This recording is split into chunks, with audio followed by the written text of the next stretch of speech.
السلام علیکم ورحمۃ اللہ وبرکاتہ۔ الحمد للہ نحمده ونستعینه ونستغفره ونعوذ باللہ من شرور انفسنا ومن سیئات اعمالنا، من يهده الله فلا مضل له ومن يضلل فلا هادي له، واشهد ان لا اله الا الله وحده لا شريك له، واشهد ان محمدا عبده ورسوله۔ يا ايها الذين آمنوا اتقوا الله حق تقاته ولا تموتن الا وانتم مسلمون۔ يا أيها الناس اتقوا ربكم الذي خلقكم من نفس واحدة وخلق منها زوجها وبث منهما رجالا كثيرا ونساء، واتقوا الله الذي تساءلون به والأرحام إن الله كان عليكم رقيبا۔ يا أيها الذين آمنوا اتقوا الله وقولوا قولا سديدا يصلح لكم أعمالكم ويغفر لكم ذنوبكم، ومن يطع الله ورسوله فقد فاز فوزا عظيما۔ أما بعد فإن خير الحديث كتاب الله، وخير الهدي هدي محمد صلى الله عليه وسلم، وشر الأمور محدثاتها وكل محدثة بدعة وَكُلَّ بِدْعَةٍ ضَلَالَةٍ وَكُلَّ ضَلَالَةٍ فِي النَّارِ۔ اعوذ باللہ من الشیطان الرجیم، بسم اللہ الرحمن الرحیم۔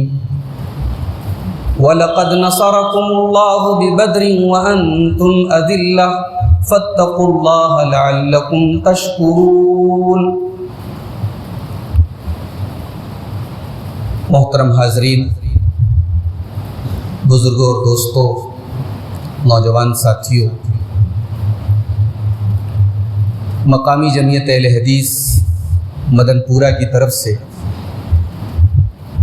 طیب شاہ کی اس مسجد میں پچھلے کچھ عرصے سے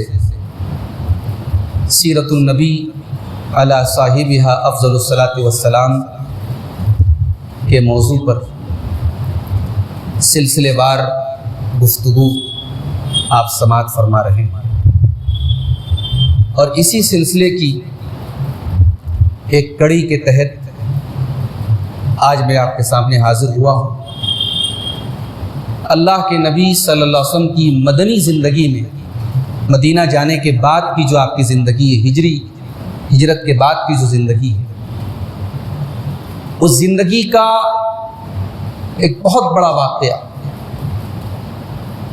اتنا بڑا واقعہ کہ قرآن کریم نے اس واقعے کو یوم الفرقان قرار دیا۔ جنگ بدر جس دن ہوئی، اس دن کو قرآن نے یوم الفرقان کہا۔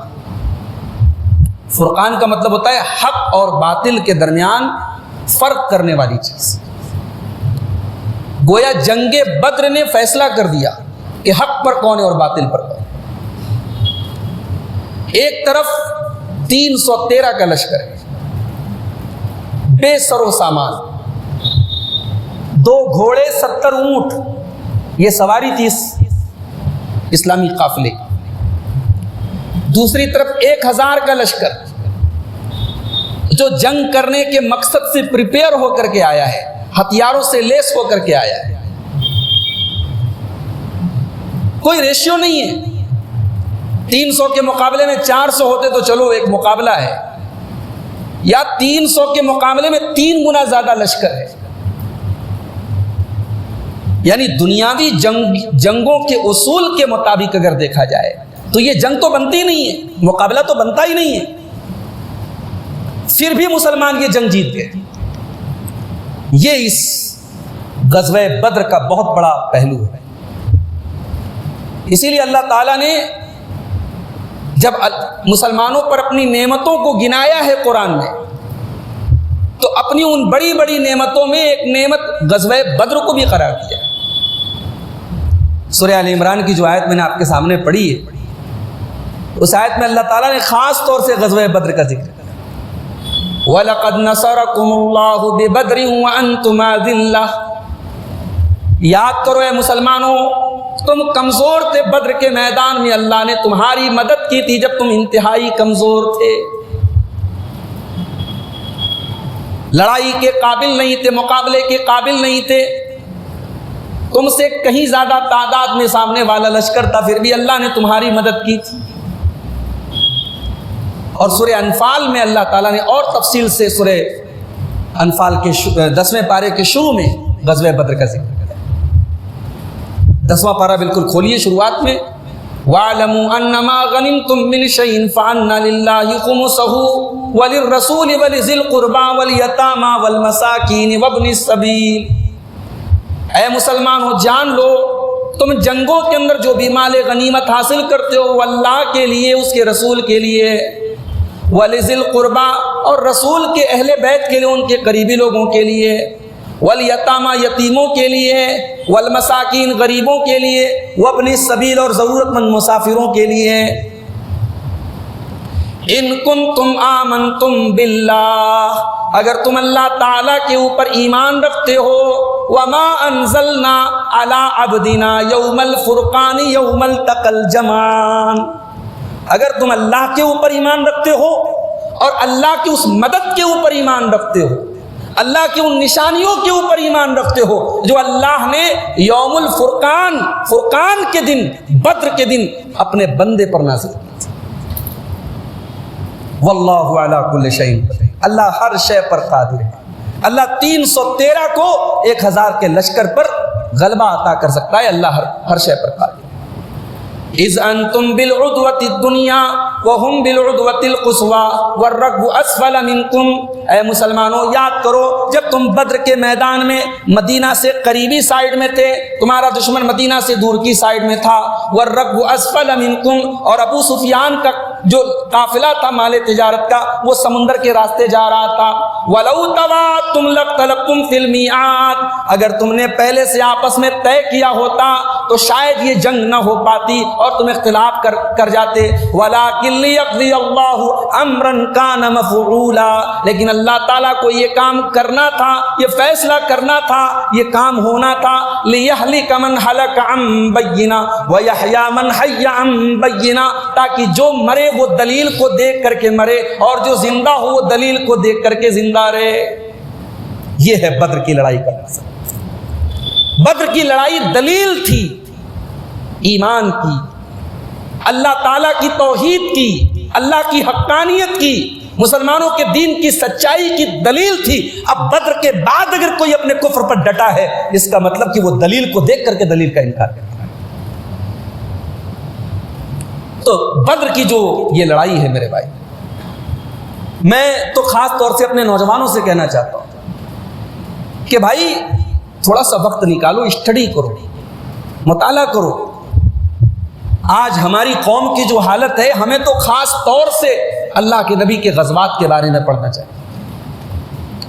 یہ کوئی معمولی جنگیں نہیں تھیں، یہ اس کائنات کی تاریخ کی سب سے عظیم جنگیں تھیں، جن کے کمانڈر، جن کے قائد اور جن کے لیڈر اللہ کے پیارے حبیب تھے صلی اللہ علیہ وسلم، اور جن جنگوں میں شامل ہونے والے اس روئے زمین پر نبیوں کے بعد سب سے نیک لوگ تھے صحابہ کرام، جو جنگ کے میدان میں جاتے تھے تو یہ سوچ کر کے جاتے تھے کہ ہمیں زندہ نہیں لوٹنا ہے۔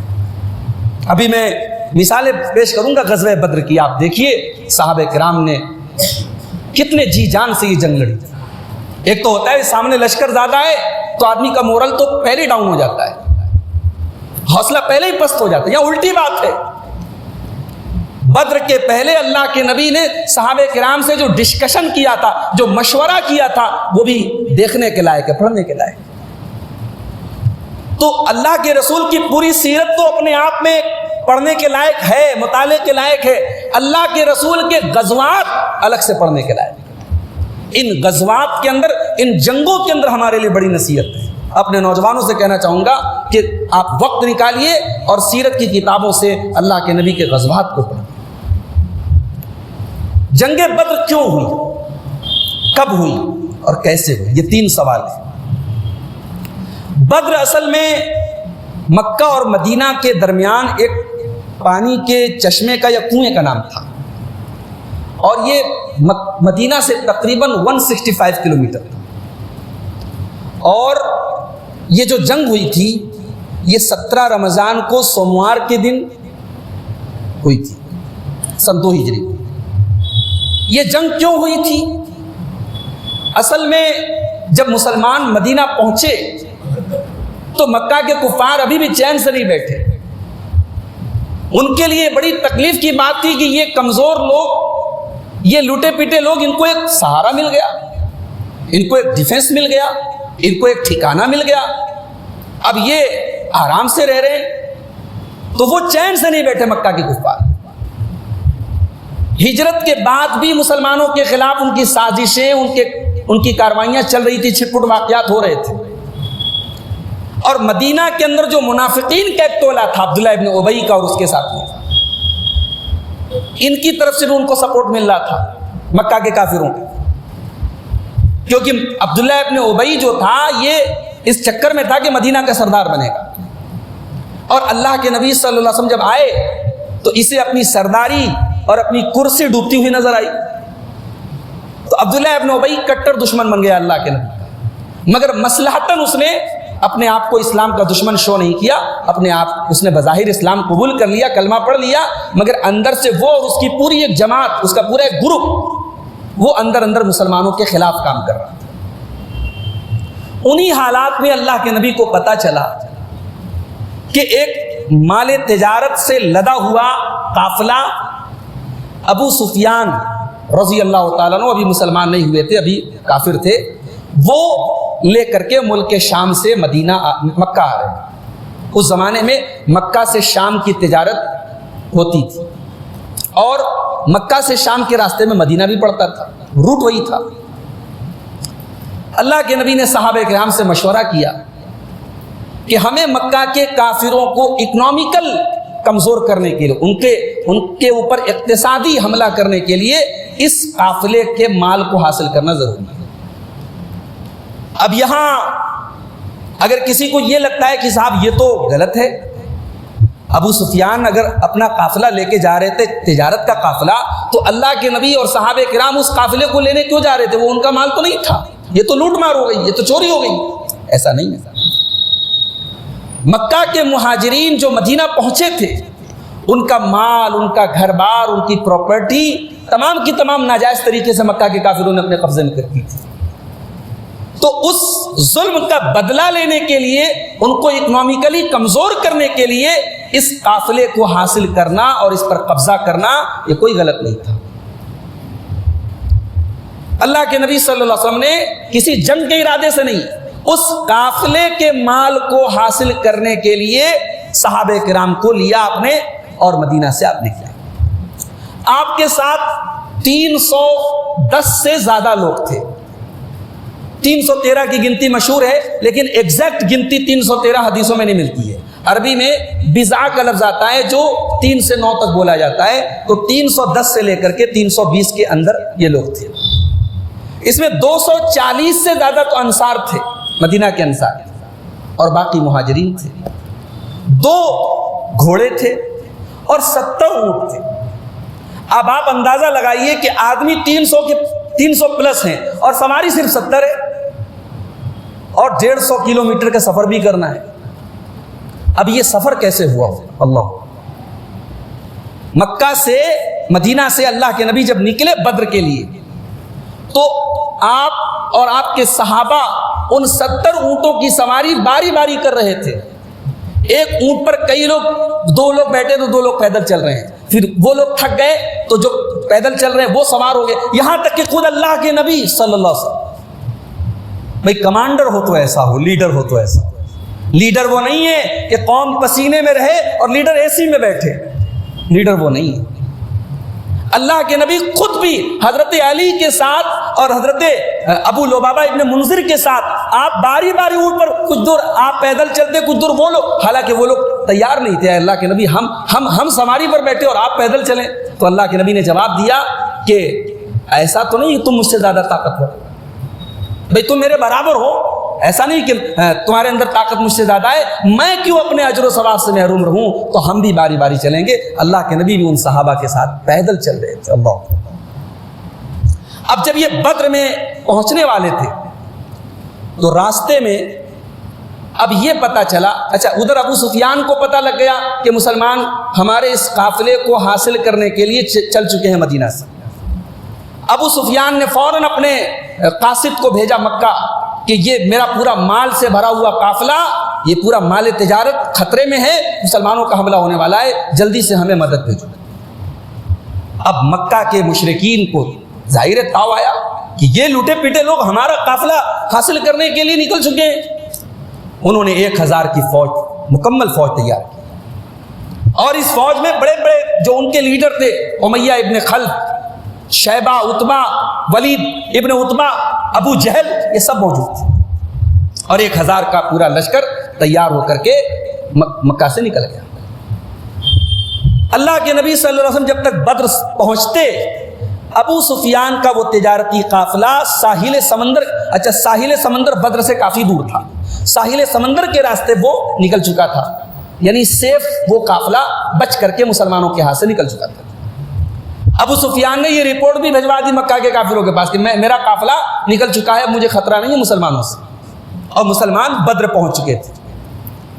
اب جو کافروں کا لشکر آیا تھا ان میں آپس میں اختلاف ہونے لگا کہ بھی ہمیں کیا کرنا چاہیے, ہمارا قافلہ تو بچ گیا, ہمیں ریٹرن لوٹ جانا چاہیے, جنگ کرنی چاہیے.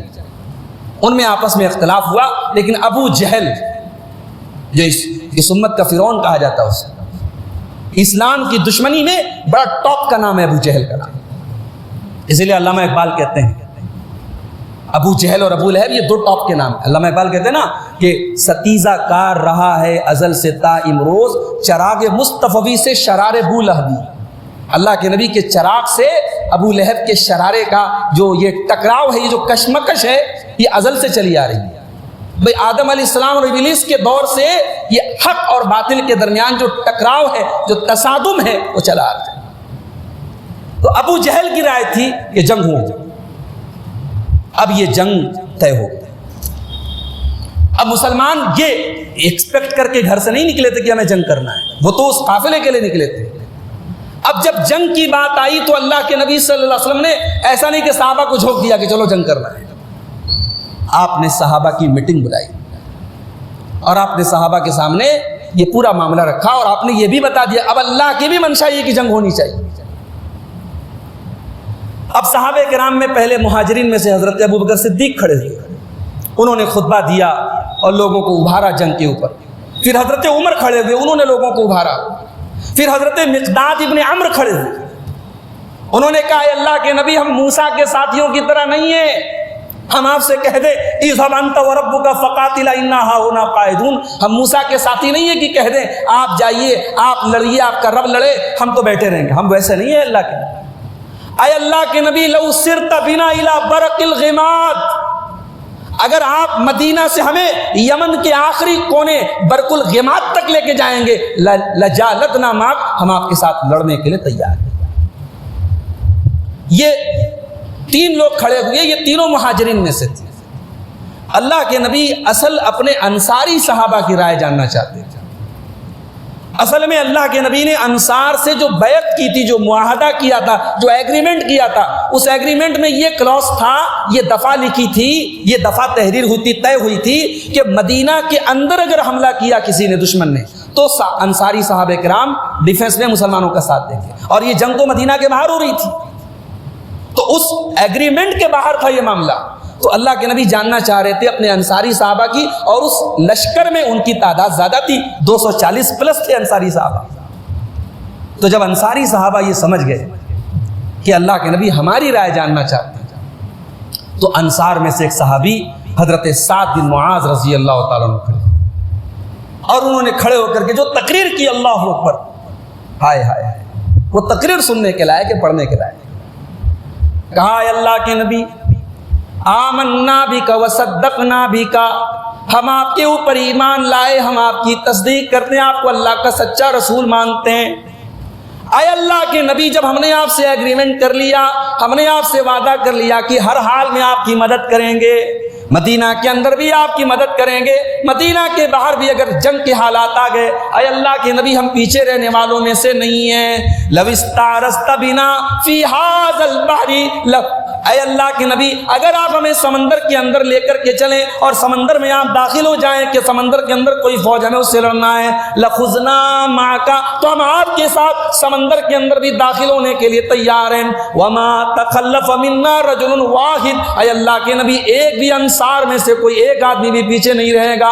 انا لصبر فی الحرب لصدق فی اللقاء، اے اللہ کے نبی ہم جنگ کے میدان میں ڈٹے رہنے والے اور دشمن سے مقابلے کے ٹائم ثابت قدم رہنے والے لوگوں میں سے ہیں۔ اے اللہ کے نبی اگر یہ جنگ ہوئی لعل اللہ یریک منا ما تقر به عینک، ہو سکتا ہے کہ اللہ تعالیٰ وہ منظر آپ کو دکھا دے، آپ کی آنکھیں ٹھنڈی ہو جائیں، آپ کے دل کو قرار مل جائے۔ اے اللہ کے نبی ہم مدد کا وعدہ کرتے ہیں، آپ اللہ کا نام لے کر کے نکلیے۔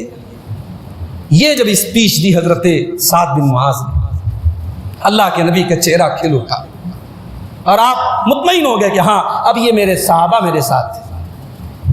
جب آپ بدر پہنچے تو حضرت حباب ابن منذر ایک صحابی تھے، انہوں نے یہ رائے دی کہ اللہ کے نبی پہلا کام یہ کیجئے کہ کنواں کو آپ اپنے قبضے میں کر لیجیے، جو وہاں بدر کا کنواں ہے، اور وہ ہمارے پیچھے ہو، دشمن اس سے دور رہے۔ اچھا حضرت حباب ابن منذر نے جب یہ رائے دی تو رائے دینے کے پہلے انہوں نے ایک بات کہی، وہ بڑی غور کرنے کی بات ہے۔ انہوں نے کہا اے اللہ کے نبی یہ جو آپ نے پڑاؤ ڈالا ہے یہ اللہ کی طرف سے فکس ہے یہ جگہ، یا جنگ کی تدبیر کے اور جنگی اسٹریٹجی کے حساب سے ہم اس کو چینج بھی کر سکتے ہیں؟ اللہ کے رسول نے کہا نہیں چینج بھی کر سکتے ہیں، کوئی فکس نہیں ہے اللہ کی طرف سے۔ تو حضرت حباب بن منذر نے کہا کہ کنواں ہمارے پیچھے رہے۔ اب اس کے بعد لوکیشن تیار ہو گئی جنگ کی۔ مسلمان جو تھے یہ پورب سائیڈ میں تھے اور دشمن پچھم سائیڈ میں تھا۔ صبح جب جنگ شروع ہوئی تو دشمنوں کے سامنے سورج تھا، یہ بھی اس اسٹریٹجی کا ایک حصہ تھا کہ سامنے سورج رہے گا تو دشمن کو لڑنے میں ہم سے دقت آئے گی۔ اس حساب سے یہ لوکیشن پوری تیار ہو گئی۔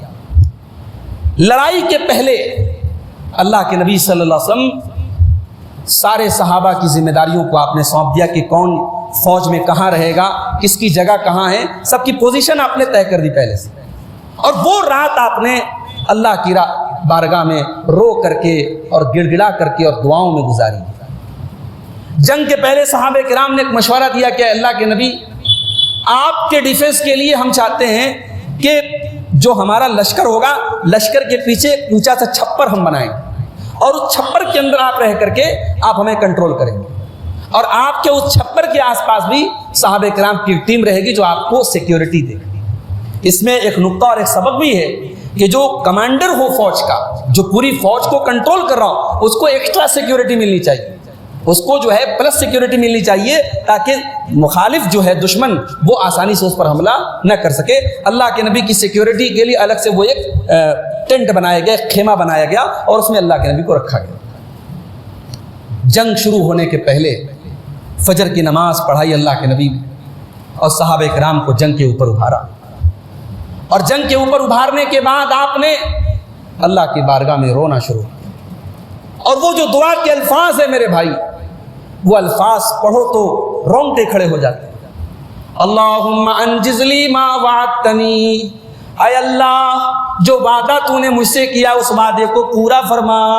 اللہم ان تہلک ھذہ العصابۃ لا تعبد فی الارض، اے اللہ اگر یہ مٹھی پر جماعت آج ہلاک ہو گئی، یہ 313 تیرے ماننے والے تیرے کلمہ کو اگر آج ہلاک ہو گئے، اے اللہ پھر روئے زمین پر تیری عبادت کرنے والا کوئی نہ ہوگا۔ یہ دعا کے الفاظ تھے۔ وہ 313 اللہ کے نبی کے لیے کتنے قیمتی تھے میرے بھائی، کہ آپ یہ جملہ استعمال کریں کہ اللہ اگر یہ ختم ہو گئے تو پھر تیری عبادت کرنے والا کوئی نہیں، یہی میری پونجی ہے، یہی میرا کیپٹل ہے۔ اسی لیے صحابہ کرام میں جو مقام اصحاب بدر کا ہے وہ کسی کا نہیں۔ ایک مرتبہ حضرت جبریل آئے، یہ بخاری کی روایت ہے، حضرت جبریل نے اللہ کے نبی سے پوچھا کہ ما تعدون اہل بدر فیکم، اے اللہ کے نبی جو بدر میں جو صحابہ شامل ہوئے ان کا مقام کیا سمجھتے ہیں آپ؟ کہا من افضل المسلمین، اللہ کے رسول نے کہا من افضل المسلمین، ہم بدر میں شامل ہونے والے لوگوں کو سب سے بہتر مسلمان سمجھتے ہیں۔ تو حضرت جبریل نے کہا کہ بدر میں شامل ہونے والے فرشتوں کو بھی ہم سب سے بہترین فرشتہ سمجھتے ہیں۔ اللہ، اس جنگ میں جو فرشتے آئے تھے ان فرشتوں کا مقام بھی دوسرے صحابہ سے ممتاز تھا۔ یہ بدر کی لڑائی تھی۔ اچھا، جنگ جب شروع ہوتی تھی اس زمانے میں ایک طریقہ تھا کہ پہلے انڈیویژول جنگ شروع ہوتی تھی۔ تو کفار قریش نے 3 لوگوں کو بھیجا، ایک عتبہ، ایک اس کا بھائی شیبہ اور ایک عتبہ کا بیٹا ولید۔ یہ 3 بڑے بڑے سردار تھے قریش کے، کفار کے۔ یہ تینوں آئے اور کہا کہ بھائی بھیجو ہمارے مقابلے میں۔ اللہ کے نبی صلی اللہ علیہ وسلم نے انصار میں سے 3 صحابہ کو بھیجا۔ تو اب ان لوگوں نے کہا بھائی یہ انصار کے لوگ ہمارے جوڑ کے نہیں ہیں، ہمارے بھائیوں کو بھیجو، ہمارے خاندان کے لوگوں کو بھیجو۔ قریش کے لوگ کہاں مر گئے، ہمارے خاندان کے لوگ کہاں چلے گئے، ہمارے مقابلے میں ہمارے لوگوں کو بھیجو، انصاریوں سے ہم نہیں لڑیں گے، یہ مدینہ کے لوگ ہیں، یہ ہمارے لیول کے نہیں، ہمارے مقابلے۔ اچھا یہ دیکھو نسبی غرور بہت تھا ان کا، وہ قریش کے لوگ اپنے برابر کسی کو سمجھتے نہیں، کہا یہ ہمارے مقابلے کے نہیں۔ اللہ کے نبی نے کہا چلو تمہاری یہ خواہش بھی پوری کر دیتے ہیں۔ آپ نے حضرت حمزہ کو بھیجا، حضرت علی کو بھیجا اور اپنے چچا زاد بھائی حضرت عبیدہ ابن حارث کو بھیجا۔ اب یہ عتبہ کے مقابلے میں حضرت حمزہ تھے اور شیبہ کے مقابلے میں حضرت علی تھے اور ولید کے مقابلے میں حضرت عبیدہ ابن حارث تھے۔ تینوں نے مقابلہ کیا، حضرت حمزہ نے عتبہ کا کام ختم کیا، حضرت علی نے شیبہ کا کام ختم کیا اور عبیدہ ابن حارث اور ولید کے درمیان مقابلہ ہوا۔ دونوں نے ایک دوسرے پر حملہ کیا اور اس کے پہلے کی حضرت عبیدہ کے اوپر وہ اور حملہ کرے، حضرت علی نے آگے بڑھ کر کے اس کا ولید کا بھی کام ختم کر دیا، لیکن حضرت عبیدہ زخمی ہو گئے، ان کو میدان جنگ کے باہر لے کے جایا گیا۔ اب اس کے بعد جنرل جنگ شروع ہو گئی، عام جنگ شروع ہو گئی۔ اب جب یہ جنگ شروع ہوئی تو اب قرآن کریم کی وہ آیتیں آپ اپنے سامنے رکھیے جس میں اللہ تعالیٰ نے جنگ کے دوران فرشتوں کے اترنے کا ذکر کیا ہے۔ اللہ تعالیٰ فرماتا ہے سورہ انفال کی آیت نمبر 9 میں، استغیثون ربکم فاستجاب لکم انی ممدکم بألف من الملائکۃ مردفین۔ اے مسلمانوں یاد کرو جب تم اللہ تعالیٰ سے دعائیں کر رہے تھے، اللہ نے تمہاری مدد کرنے کے لیے فرشتوں کو بھیجا۔ 1000 فرشتے، تم 313 کی تعداد میں تھے، تمہاری مدد کرنے کے لیے آسمان سے 1000 فرشتوں کو اللہ تعالیٰ نے بھیجا۔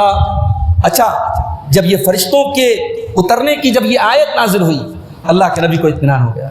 آپ میدان جنگ میں آئے اور آپ نے صحابہ سے کہا سیہزم الجمع ویولون الدبر، کہ اے میرے صحابہ یہ لشکر ان قریب شکست کھائے گا، یہ کافروں کا لشکر، اور یہ پیٹ پھیر کر کے بھاگے گا۔ اور آپ نے اپنی مٹھی میں کنکریاں اٹھائیں اور کنکری کو اٹھا کر کے آپ نے کفار کے لشکر کی طرف پھینکا۔ اب ظاہر ہے ایک مٹھی آپ نے کنکری پھینکی، وہ کنکری کتنی دور تک جائے گی، لیکن اللہ تعالیٰ قرآن میں کہتا ہے وما رمیت اذ رمیت ولکن اللہ رما۔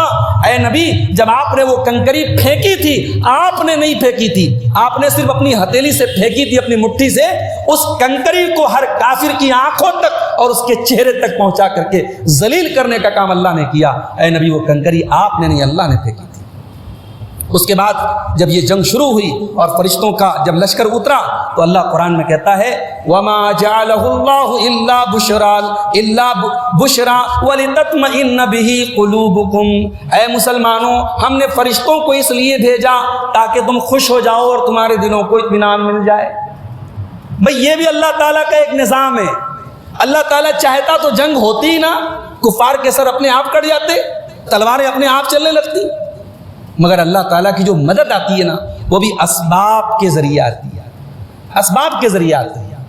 بھائی حضرت جبریل علیہ السلام کے پر میں اتنی طاقت ہے، وہ اپنا پر مار دے تو سارا دشمن جل کے راکھ ہو جائے، مگر یہاں باقاعدہ فرشتے اتر کر انسانوں کی طرح لڑ رہے ہیں۔ یہ اللہ تعالیٰ کے نظام کا ایک حصہ ہے۔ اللہ تعالیٰ کی مدد بھی اترتی ہے تو اسباب کی شکل میں اترتی ہے۔ اور جنگ بدر سے ایک سبق ہمیں یہ بھی ملتا ہے، اللہ کی مدد ضرور آئے گی مگر ہاتھ پر ہاتھ دھر کے بیٹھنے سے نہیں آئے گی۔ یہ جنگ ہوئی، صحابہ کرام گئے، 14 صحابہ کرام شہید بھی ہوئے، مقابلہ ہوا، جان و مال کی قربانی پیش کی گئی، اور اس کے بعد اللہ کی طرف سے فرشتے آئے۔ یہ نہیں اللہ نے یہ نہیں کہا مسلمانوں تم سائڈ ہو جاؤ ہمارے فرشتے آ رہے ہیں لڑیں گے، نہیں، یہ نہیں، یہ اللہ کا نظام نہیں، اللہ کا قانون یہ نہیں۔ تو فرشتے اتر کر کے مسلمانوں کی مدد کرتے ہیں۔ آگے اللہ نے فرمایا اذ یوحی ربک الی الملائکۃ انی معکم فثبتوا الذین آمنوا سألقی فی قلوب الذین کفروا الرعب فاضربوا فوق الاعناق واضربوا منهم کل بنان۔ فرشتوں کو اللہ نے حکم دیا مارو ان کافروں کی، ان کی گردنیں مارو، ان کے جوڑوں پر حملہ کرو، اور مسلمانوں کے دلوں میں اطمینان پیدا کرو، اور ان کفار کے دلوں میں رعب و دبدبہ ڈال دو، دشمن کا ڈر ڈال دو۔ یہ بھی بہت بڑی بات ہے۔ غزوہ بدر کے پہلے جو رات تھی اس رات بارش ہوئی تھی، اور وہ جو بارش ہوئی اللہ نے کہا امانتن، وہ بارش تمہارے دلوں کو اطمینان دینے کے لیے، تمہارے دلوں کو سکون دینے کے لیے اتری تھی، اور دشمن کے لیے وہ کمزوری کا سبب بن کر کے اتری تھی۔ تو اصل چیز جو ہوتی ہے نا وہ انسان کا حوصلہ ہوتا ہے۔ تعداد، دشمن کی تعداد چاہے ہم سے زیادہ ہو، اگر ہمارا حوصلہ مضبوط ہے تو ہم جنگ جیت سکتے ہیں، اور دشمن کی تعداد ہم سے کم ہو اور ہمارا حوصلہ پہلے پست ہو تو ہم جیتی جنگ ہار سکتے ہیں۔ بدر کی لڑائی میں یہ چیز بھی ہمیں دیکھنے کو ملتی ہے کہ اللہ فرشتوں سے کہہ رہا ہے کہ ہمارے ایمان والے بندوں کے دلوں میں اطمینان پیدا کرو اور کافروں کے دل میں رعب و دبدبہ ڈالو۔ اچھا، اس جنگ میں شیطان بھی شامل تھا، اسی سورہ انفال میں آگے اللہ نے کہا کہ شیطان بھی شامل تھا، اور شیطان کافروں سے کہہ رہا تھا میں تمہارے ساتھ ہوں، اور جب دیکھا کہ جنگ کا پانسا پلٹ رہا ہے تو بھاگا، ایڑیوں کے بل بھاگا، پیچھے پلٹ کے بھاگا اور کہا کہ میں تم سے بری ہوں، برات کا اظہار کرے گا۔ تو شیطان کی دوستی نہ آخرت میں کام آئے گی نہ دنیا میں کام آئے گی۔ دنیا میں بھی شیطان ذلیل ہی کرتا ہے، شیطان کا ساتھ دینے والا اور شیطان کے راستے پہ چلنے والا دنیا میں بھی ذلیل ہوتا ہے۔ جنگ بدر میں شیطان نے سپورٹ کا ساتھ دیا، وعدہ کیا تھا، مدد کا وعدہ کیا تھا، لیکن چھوڑ کر کے کافروں کو بھاگ گیا۔ اس جنگ کا نتیجہ کیا نکلا؟ 70 مشرکین شہید، 70 مشرکین مارے گئے اور 14 صحابہ کرام شہید ہوئے، اور ان 70 مشرکین میں قریش کے بڑے بڑے سردار تھے، جیسا کہ میں نے کہا ابو جہل۔ اچھا، ابو جہل کو کس نے مارا تھا؟ 2 بچوں کا نام آتا ہے، معاذ اور معوذ، 2 بچوں۔ ہمارے یہاں آج کل بچوں کے نام رکھنے کا بھی بڑا مسئلہ ہے۔ کل ایک رشتہ دار کے یہاں میں گیا تو چھوٹی بچی آئی، میں نے پوچھا اس کا نام کیا؟ بولے عنائزہ نام۔ بھئی ہم لوگ 10 سال جامعہ سلفیہ میں پڑھے، ہم لوگ جو عربی زبان پڑھے اس میں عنائزہ کوئی لفظ ہی نہیں بنتا ہے۔ میں نے پوچھا یہ نام کہاں سے آپ نے رکھا؟ بولے انٹرنیٹ سے رکھا ہے۔ صحابہ کرام کے نام ہیں، صحابیات کے نام ہیں، بچوں کے نام اگر آپ صحابہ اور صحابیات کے نام پہ رکھیں تو ہو سکتا ہے نام کا اثر پڑتا ہے انسان کی سیرت پر، ضروری تو نہیں ہے لیکن پڑتا ہے اثر۔ تو یہ بہترین نام ہے معاذ اور معوذ۔ یہ 2 بیچارے بچے تھے، 12-13 سال کے بچے تھے۔ حالانکہ اللہ کے نبی نے منع کیا تھا بچوں کو جنگ میں جانے سے، آپ نے منع کیا تھا، مگر یہ ضد کر کے شامل ہوئے، اور یہ طاق میں تھے ابو جہل کے، کیونکہ ان کو کسی نے بتایا تھا کہ یہ اللہ کے نبی کو گالیاں دیتا تھا، برا بلا کرتا تھا، اور ان دونوں نے حملہ کیا، اور ابو جہل جو بڑا متکبر اور بڑا گھمنڈی اور اس امت کا فرعون تھا، اسے اللہ تعالیٰ نے ان 2 بچوں کے ذریعے اس کو جو ہے جنگ کے میدان میں، جنگ بدر کے میدان میں گرایا اور اس کا کام ختم کیا حضرت عبد الرحمن ابن عوف رضی اللہ تعالیٰ۔ اسی طریقے سے امیہ ابن خلف جس نے حضرت بلال کو تپتی ریتوں پہ لٹا کے ان پر ظلم و ستم کیا تھا، بلال نے اپنے ہاتھوں سے امیہ ابن خلف کو مارا تھا، اور بلال کے کلیجے کو آج ٹھنڈک ملی تھی۔ تو بدر کی لڑائی میں ان مظلوم صحابہ کرام کے آج آنسو ایک طریقے سے بدر کی لڑائی میں پہنچے تھے، ان کے دلوں کو سکون پہنچایا تھا بدر کی لڑائی نے۔ ان 70 صنادید قریش کے بڑے بڑے سردار آج واصل جہنم ہوئے تھے اور سب ختم ہوئے تھے، اور 14 صحابہ کرام شہید ہوئے تھے جن کی جنازے کی نماز آپ نے پڑھائی اور وہیں ان کو دفن کیا۔ آج بھی آپ جب بدر جائیں گے تو وہاں شہدائے بدر کی قبریں آپ کو نظر آ جائیں گی۔ اور یہ جو 70 کفار مرے تھے ان کو اللہ کے نبی نے کنویں کے اندر ڈلوا دیا، اور 3 دن تک آپ بدر میں ٹھہرے رہے، اور جب آپ وہاں سے جانے لگے تو اس کنویں کے پاس آپ گئے اور آپ نے نام لے لے کر کے کہا کہ اے فلاں اے فلاں اے فلاں، ہم نے تو اللہ سے، اللہ نے ہم سے جو وعدہ کیا تھا ہم نے تو دیکھ لیا، اللہ کا وعدہ سچا تھا، تم سے اللہ نے جو وعدہ کیا تم بھی دیکھ لو، جو عذاب کفر کی وجہ سے اور اللہ اور اس کے رسول کی نافرمانیوں کی وجہ سے جس عذاب کا وعدہ ہے وہ عذاب بھی تم دیکھ لو گے، ہم نے تو اللہ کی مدد دیکھ لی۔ اچھا، بدر کے پہلے اللہ کے نبی نے باقاعدہ لوکیشن بتا دی تھی کہ فلاں یہاں مرے گا، فلاں یہاں مرے گا، فلاں یہاں مرے گا، اور جس کا نام لے لے کر کے آپ نے جہاں لوکیشن بتائی تھی وہ وہی مرا تھا بدر کے میدان۔ اس کے بعد اب یہ جو قیدی ہاتھ لگے تھے، 70 لوگ تو مارے گئے اور کافی قیدی بھی ہاتھ لگے تھے، کچھ تو میدان چھوڑ کے بھاگ گئے، بہت سارے قیدی بھی تھے۔ اب ان قیدیوں کا کیا کیا جائے؟ اللہ کے نبی صلی اللہ علیہ وسلم پھر صحابہ کرام سے میٹنگ کی، مشورہ کی۔ اچھا، اللہ کے نبی مشورہ کر رہے ہیں، ہمارے یہاں بڑا مسئلہ ہے صاحب، چھوٹے چھوٹے کاموں میں ہم مشورے نہیں کرتے، ڈکٹیٹرشپ چلتی ہے ہمارے یہاں۔ مجھے کہنے کی اجازت دیجیے، آج گھروں کا نظام برباد ہوا ہے ہماری اس ڈکٹیٹرشپ کی وجہ سے۔ کتنے گھروں میں باپ کی ڈکٹیٹرشپ سے بچے خراب ہو رہے ہیں، کتنے گھروں میں ساس کی ڈکٹیٹرشپ سے بہوؤں کا معاملہ خراب ہو رہا ہے۔ مسائل ڈکٹیٹرشپ سے حل نہیں ہوتے، مسائل تاناشاہی سے حل نہیں ہوتے، مسائل مشورے سے حل ہوتے۔ جنگ کا معاملہ ہے، اللہ کے نبی سے زیادہ جینیس کون تھا؟ صحابہ کرام، مگر اللہ کے نبی قدم قدم پر صحابہ کرام سے مشورہ کر رہے ہیں، ان کے مشورے قبول کر رہے ہیں۔ بھئی حباب ابن منذر نے مشورہ دیا کہ ہم کنویں کو اپنے قبضے میں کر لیں، کنویں کو پیچھے کر لیں، اللہ کے نبی نے فوراً ان کے مشورے کو قبول کیا۔ تو ڈکٹیٹرشپ نہیں تھی۔ اللہ نے قرآن میں اپنے نبی سے کہا وَشَاوِرْهُمْ فِي الْأَمْرِ، اے نبی آپ صحابہ کرام سے مشورہ کیجیے۔ آج ہمارے یہاں بڑا مسئلہ ہے میرے بھائی، آج ہم چیزوں کو ضد کے ساتھ، انانیت کے ساتھ، ڈکٹیٹرشپ کے ساتھ چلانا چاہتے، نہیں چل سکتی چیزیں۔ ڈکٹیٹرشپ کے ساتھ آپ لوگوں کا دل کبھی نہیں جیت سکتے، لوگوں کا دل محبت، پیار اور مشورے سے ہی جیتا جا سکتا ہے۔ آپ نے مشورہ کیا صحابہ کرام سے کیا کیا جائے؟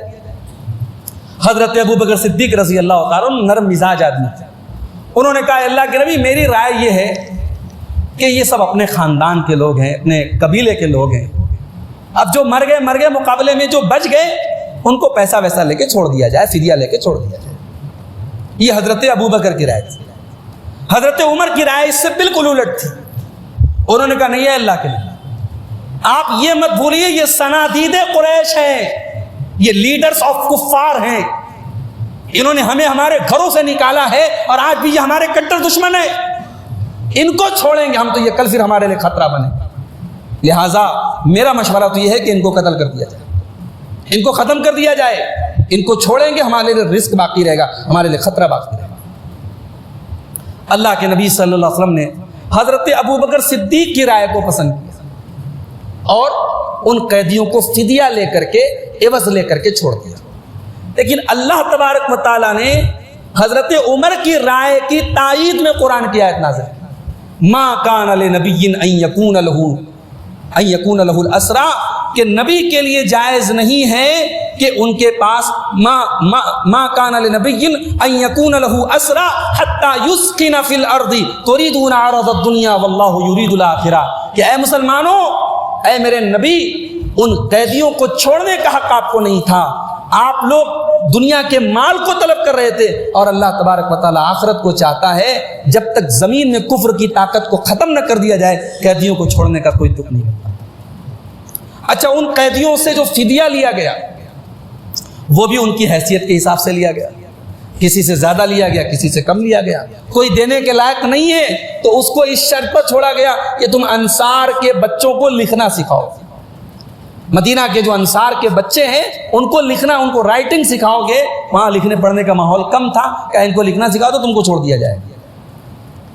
حضرت عباس اللہ کے نبی کے چچا تھے، بعد انصاری صحابہ کرام نے کہا کہ آپ کے چچا ہیں، ان کو بغیر پیسہ لے لیے چھوڑ دیا جائے، اللہ کے نبی کا نہیں، یہ ناانصافی ہم نہیں کر سکتے، عدل ہوگا، جو سب سے فدیہ لیا جائے گا ان سے بھی لیا جائے گا۔ تو اس طریقے سے قیدیوں کا معاملہ ہوتا ہے۔ اچھا، اس کے بعد مال غنیمت کا مسئلہ آیا، جو دشمن سے مال حاصل ہوا تھا اس مال کا کیا کیا جائے؟ اب صحابہ کرام کے 3 گروپ تھے، کچھ وہ لوگ تھے جو جنگ کے بعد مال غنیمت کو اکٹھا کر رہے تھے، کچھ وہ لوگ تھے جو اللہ کے نبی کے ڈیفینس میں کھڑے تھے، اور کچھ وہ لوگ تھے جو دشمن کا پیچھا کر رہے تھے۔ اور ہر گروپ کا دعویٰ تھا کہ مال غنیمت ہمارا ہے. اللہ کے نبی کا دفاع کرنے والے کہہ رہے تھے صاحب ہم تو قافلے کے جو کمانڈر ہیں، جو لیڈر ہیں، ان کا دفاع کر رہے تھے، اس مال پر تو ہمارا حق ہے.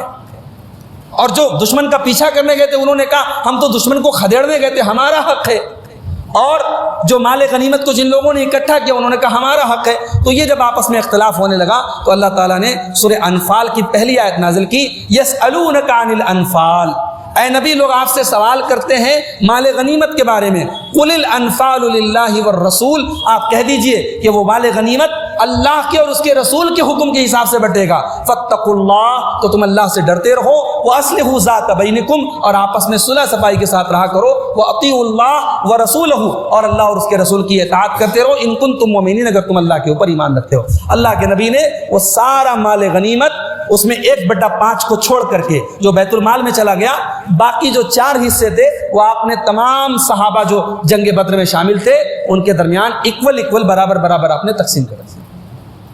اس میں 9 صحابہ کرام ایسے تھے جو بدر کی لڑائی میں شامل نہیں ہوئے تھے، مگر اللہ کے نبی نے ان کو کسی خاص ذمہ داری کوئی سونپی تھی، اس لیے وہ شامل نہیں ہوئے تھے. تو اللہ کے نبی نے ان کا بھی حصہ اس مال غنیمت میں لگایا، اور انہی میں سے حضرت عثمان غنی رضی اللہ تعالیٰ عنہ بھی تھے جو اس جنگ میں شامل نہیں ہوئے تھے، اور اس کے باوجود اللہ کے نبی نے ان کا حصہ اس میں لگایا تھا.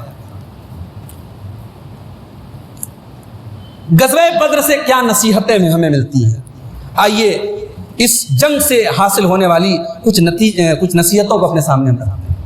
سب سے پہلی نصیحت بدر کی لڑائی میں ہم کو یہ حاصل ہوئی کہ ایک مسلمان کے لیے اس کے دین اور ایمان اور عقیدے سے بڑھ کے کچھ بھی نہیں. مدینہ کے انصار نے اللہ کے نبی سے ایگریمنٹ کیا تھا کہ ہم مدینہ کے اندر آپ کی مدد کریں گے، مگر یہاں جب موقع پڑا انہوں نے کھل کر کے کہا کہ اللہ کے نبی ہم آپ کے لیے سمندر میں بھی چلنے کو تیار ہیں. اپنی جان کی بازی لگا دی. اور کتنے اس میں ایک انصاری صحابی تھے حضرت ربیع ابن حارث، انہوں نے تو ان کے جسم پر جب وہ شہید ہوئے تو 70 سے زیادہ زخم، وہ یہ کہہ کر کے میدان جنگ میں داخل ہوئے کہ اب ہمیں زندہ نہیں رہنا ہے. تو انصاری صحابہ کرام نے خاص طور سے بدر کے میدان میں یہ دکھایا کہ وہ اپنے نبی سے کتنی محبت کرتے ہیں اور اپنے دین اور عقیدے کے لیے وہ کچھ بھی کر سکتے ہیں. بدر کی لڑائی سے ایک سبق ہمیں یہ بھی ملتا ہے کہ یہ جو اصحاب بدر تھے ان کی فضیلت ہمیں معلوم ہوتی. اللہ کے نبی فرماتے ہیں لعل اللہ اطلع علی اہل بدر فقال اعملوا ما شئتم فقد غفرت لكم. اللہ تعالیٰ نے اہل بدر کی طرف جھانکا اور فرمایا کہ اے اہل بدر میں نے تم کو معاف کر دیا، تم جو چاہے کرو. یہ اصحاب بدر کی فضیلت تھی. اسی طریقے سے بدر کی لڑائی میں ہمیں ایک سبق یہ بھی ملا کہ اسباب کو اختیار کرنا یہ بھی توکل کا ایک حصہ ہے. اللہ کے نبی نے اللہ کی ذات پر بھروسہ کیا، رات بھر دعا کرتے رہے، مگر آپ نے پوری اسٹریٹجی تیار کی، پوری پوزیشن فوج کی تیار کی، آپ صحابہ کرام کو لے کر کے گئے، آپ نے جنگ لڑی. تو اسباب کو اختیار کرنا یہ بھی اللہ کے اوپر توکل کا ایک حصہ ہے. اللہ کے نبی صلی اللہ علیہ وسلم نے بدر کی لڑائی میں 2 صحابی آپ کے پاس آئے، کہا کہ اللہ کے نبی ہمیں دشمنوں نے اریسٹ کر لیا تھا اور ہم نے جان بچانے کے لیے یہ وعدہ کیا کہ ہم مسلمانوں کا ساتھ نہیں دیں گے، صرف جان بچانے کے لیے، لیکن ہم جان رہے ہیں کہ سچویشن بہت نازک ہے اور مسلمانوں کو ہماری مدد کی ضرورت ہے، تو اے اللہ کے نبی ہم اس لڑائی میں شامل ہونا چاہتے ہیں. آپ نے کہا نہیں، ہم نے وعدہ کر لیا، اب وعدہ کی وعدہ خلافی نہیں کر سکتے. جنگ کے میدان میں 313 کی معمولی تعداد آپ کے پاس ہے اور ایک صحابی قیمتی ہے آپ کے لیے، پھر بھی آپ نے وعدہ خلافی نہیں. یہ جو دنیا والوں نے ایک اصول بنایا ہے، everything is fair in love and war, پیار اور جنگ میں سب جائز ہے، یہ دنیا کا مہا گھٹیا اصول ہے، مہا بکواس اصول ہے. اسلام اس اصول کے بالکل خلاف ہے. نہ پیار میں سب جائز ہے، نہ جنگ میں سب جائز ہے. جنگ کے میدان میں اللہ کے نبی نے وعدہ خلافی کرنے کو جائز قرار نہیں دیا.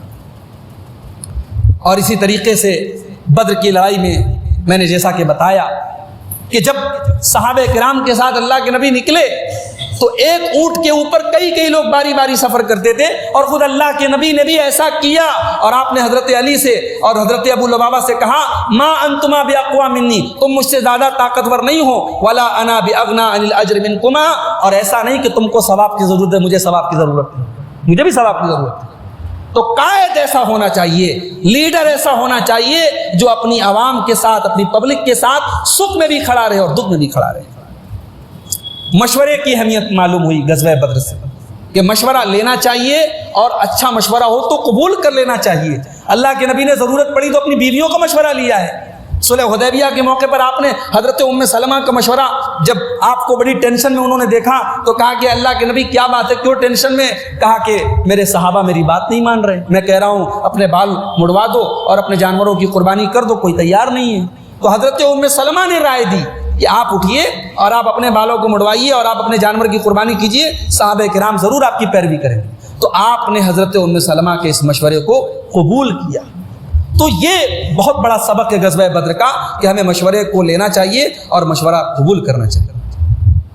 ایک سبق یہ بھی ملا کہ اللہ کی راہ میں شہادت جو ہوتی ہے یہ بہت بلند مقام ہے, یہ انسان کو جنت میں لے کے جانے والی چیز ہے. بدر کی لڑائی کے پہلے اللہ کے نبی نے کھڑے ہو کے جو اسپیچ دی تھی اس میں آپ نے کہا تھا قوموا الی جنت عرضها السماوات والارض, اے میرے صحابہ کھڑے ہو جاؤ اور چلو اس جنت کی طرف جس جنت کی چوڑائی آسمان اور زمین کے برابر ہے. تو ایک نوجوان صحابی حضرت ان کا نام تھا حضرت عمیر ابن حمام, وہ کھڑے ہوئے اور انہوں نے کہا کہ اللہ کے نبی کیا واقعی میں جنت, ہم اللہ کی راہ میں اگر لڑیں گے اور شہید ہو جائیں گے تو ہم ڈائریکٹ جنت میں جائیں گے؟ آپ نے کہا ہاں جنت میں جاؤ گے. وہ اپنی ان کے ہاتھوں میں کچھ کھجوریں تھی وہ کھا رہے تھے, انہوں نے وہ کھجوریں زمین پر پھینک دی اور میدان جنگ میں کود پڑے اور اللہ کی راہ میں شہید. تو بدر کی لڑائی میں ان شہداء کی قربانیاں بھی ہمیں یاد رکھنی چاہیے, اور یہ شہداء جو شہید ہوئے اس 14 کے قریب صحابہ کرام, ان کی قربانیوں کی وجہ سے بھی اس جنگ میں اللہ تعالیٰ نے مدد کی. اور ایک چیز یہ بھی ہم دیکھتے ہیں کہ جنگ کے پہلے اللہ کے نبی نے جو پوزیشن اپنی بنائی, آپ نے اپنے آپ کو پورب سائڈ میں رکھا تاکہ دشمن کو لا محالہ پچھم میں رہنا پڑے. ایسا کیوں کیا آپ نے؟ یہ بھی جنگ کی اسٹریٹجی کا ایک حصہ تھا. تو قدرتی وسائل کو اپنے فیور میں استعمال کیا جا سکتا ہے جنگ کے میدان میں, یہ بھی اس سے ثابت ہوتا ہے. اسی طریقے سے عدل کا معاملہ ہم دیکھتے ہیں.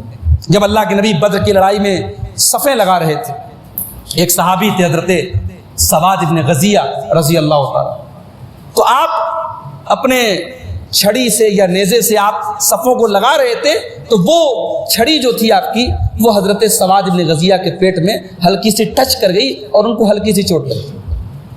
تو حضرت سواد نے کہا کہ اللہ کے نبی آپ نے لقد اوجعتنی, آپ نے مجھے تکلیف پہنچائی, میں آپ سے قصاص لینا چاہتا ہوں. ابھی چند لمحوں کے بعد جنگ ہونے والی ہے اور اللہ کے نبی کا ایک صحابی اپنے کمانڈر سے کہہ رہا ہے آپ نے مجھے تکلیف پہنچائی, مجھے آپ سے قصاص لینا ہے, بدلہ لینا ہے. اللہ کے نبی نے کرتا اٹھایا, اپنا پیٹ کھول دیا, کہا لے لو بھائی بدلہ لے لو, مجھ سے قصاص لے لو. حضرت سواد نے چمٹ گئے آپ سے اور آپ کے پیٹ کو انہوں نے چوم لیا اور کہا اللہ کے نبی بس یہی مقصد تھا, جنگ کے پہلے آپ کے بدن سے ٹچ ہونا چاہتا تھا تاکہ جب اللہ کے یہاں جاؤں تو یہ آخری ملاقات آپ کے ساتھ ہو کہ میرا بدن آپ کے بدن سے مس ہو رہا ہے. یہ صحابہ کی محبت دیکھیے اللہ کے نبی سے, اور اللہ کے نبی کا عدل و انصاف دیکھیے میرے پیارے ساتھی. اسی طریقے سے بدر کی لڑائی سے ایک سبق یہ بھی ملتا ہے کہ اسلامی سوسائٹی کے لیے ایجوکیشن کتنی امپورٹنٹ ہے. بدر میں گرفتار ہونے والے ان قیدیوں سے جن کے پاس پیسہ نہیں تھا, مال نہیں تھا, ان کو اللہ کے نبی نے مدینہ کے انصار کے بچوں کو لکھنا سکھانے کی شرط پر چھوڑا. اس سے امپورٹنس لکھنے پڑھنے کی اور ایجوکیشن کی امپورٹنس ثابت ہوتی ہے. آج بڑے افسوس کے ساتھ کہنا پڑتا ہے کہ آج ہماری قوم کے اندر تعلیم کی بے حد کمی ہے. اچھے انسٹیٹیوشن آپ کو غیر مسلموں کے ادارے میں علاقوں میں ملیں گے. مسلمان لڑکے اور لڑکیاں کوچنگ کرنے کہاں جا رہے ہیں؟ کفار اور مشرکین کے علاقے میں جا رہے ہیں. جو آج ہم لوگ بولتے نا لڑکیاں ہماری مرتد کیوں ہو رہی ہیں, بھئی آپ کے پاس ڈھنگ کے اسکول نہیں ہیں, آپ کے پاس ڈھنگ کے کالجز نہیں ہیں, تو آپ کے بچے جب اس کلچر میں جائیں گے جہاں اسلام نام کی, ایمان نام کی, توحید نام کی کوئی چیز نہیں ہے, اور انہی لڑکے لڑکیوں کے ساتھ اٹھنا بیٹھنا چلنا پھرنا سب ہو رہا ہے. اور پھر لڑکیوں کو ہمارے یہاں ویسے بھی گھر میں دین سکھانے والا کون ہے؟ ہمارے یہاں ماؤں کا بھی وہی حال ہے. اب کی جو مائیں ہیں موبائل والی ہیں, سوشل میڈیا والی ہیں. اب کے جو باپ ہیں وہ کاروبار والے ہیں. نہ باپ کے پاس بچوں کی تربیت کے لیے ٹائم ہے, نہ ماں کے پاس بچوں کی تربیت کے لیے ٹائم ہے. تو یہ لڑکیاں اگر مرتد ہو رہی ہیں تو اس میں کہیں نہ کہیں میرے بھائیوں ہمارا یہ جو ماحول ہے وہ ذمہ دار ہے کہ ہمارے علاقوں میں تعلیمی اداروں کی بے حد کمی ہے. تو تعلیم پر ہم فوکس کریں. غزوہ بدر کا ایک سبق ہمیں یہ بھی ملتا ہے. اور ایک آخری چیز یہ ہے میرے بھائیوں کہ بدر کی جو یہ لڑائی ہوئی اس میں اللہ تعالیٰ کی طرف سے مدد آئی. یہ بہت بڑا سبق ہے کہ مدد اللہ کی طرف سے آتی ہے, ہمارے آپ کے بس کی بات نہیں ہے. انسان کو کبھی اپنے قوت بازو پر نہیں اکڑنا چاہیے, کسی طاقتور کو اپنی طاقت پر نہیں اکڑنا چاہیے, کسی ظالم کو اپنے ظلم کرتے وقت اپنی طاقت پر نہیں اکڑنا چاہیے. اللہ کا قانون رہا ہے, اللہ جب اپنی مدد اتارتا ہے تو حضرت موسیٰ کی ایک معمولی سی لاٹھی اژدہا بن جاتی ہے. لاٹھی دنیا میں ہزاروں لاکھوں لاٹھیاں ہیں, مگر وہی لاٹھی جب اللہ حکم دیتا ہے کہ اے موسیٰ پانی پر مارو تو پانی میں راستہ بن جاتا ہے. تو کم من فئۃ قلیلۃ غلبت فئۃ کثیرۃ باذن اللہ, جب اللہ کی مدد آتی ہے تو چھوٹے چھوٹے لشکر بڑے بڑے لشکروں پر غالب آ جاتے ہیں. اسی لیے اللہ تعالیٰ نے جب جنگ بدر کا ذکر کیا فرمایا کہ ومن نصر الا من عند اللہ, ومن نصر الا من عند اللہ, کہ مدد تو حقیقت میں اللہ کی طرف سے آتی ہے. ان اللہ عزیز حکیم, اللہ تعالیٰ بہت طاقتور ہے, حکمت والا ہے. تو یہ جنگ بدر کے چند واقعات تھے اور اس سے متعلق چند نصیحتیں آپ کے سامنے رکھی گئیں. میں امید کرتا ہوں کہ ہم اس جنگ سے جو نصیحتیں ہمیں ملتی ہیں ہم ان پر انشاءاللہ عمل کریں گے اور ہم اللہ کے رسول کی سیرت کو اپنانے کی کوشش کریں گے. اور اپنے بھائیوں سے پھر ایک بار کہتا ہوں کہ اللہ کے نبی کی سیرت کو اپنے مطالعے میں رکھیں. اللہ کے نبی صلی اللہ علیہ وسلم کی زندگی پر کوئی ایک کتاب بھی آپ لے لیں جو آسان ہو, جو عام فہم ہو, آپ وہ کتاب اپنے مطالعے میں رکھیں اور ضرور زندگی میں ایک بار کم سے کم اللہ کے رسول کی پوری سیرت کو آپ پڑھیں. اور یہ بڑا اچھا موقع ہے جو آپ کو اس دروس کے اس سلسلے کے ذریعے آپ کو نصیب ہو رہا ہے کہ علماء کرام کے بیانات کے ذریعے سلسلے وار آپ کو اللہ کے نبی کی پوری زندگی آپ کے سامنے مختصر ہی صحیح پیش کی جائے گی. دعا کیجیے رب العالمین ہمیں اللہ کے نبی سے سچی محبت کرنے کی توفیق عطا فرمائے. رب العالمین اس دعوتی کوشش کو جو جمعیت اہل حدیث کی طرف سے منعقد ہوئی ہے اللہ اس کوشش کو قبول فرمائے. جن علماء کے اب تک بیانات ہوئے ہیں یا آگے ہوں گے اللہ تعالی ہم سب کو ان بیانات کو سننے کی اور ان پر عمل کرنے کی توفیق عطا فرمائے. آمین. اقول قولی ھذا واستغفر اللہ لی ولکم ولسائر المسلمین. والسلام علیکم ورحمۃ اللہ وبرکاتہ.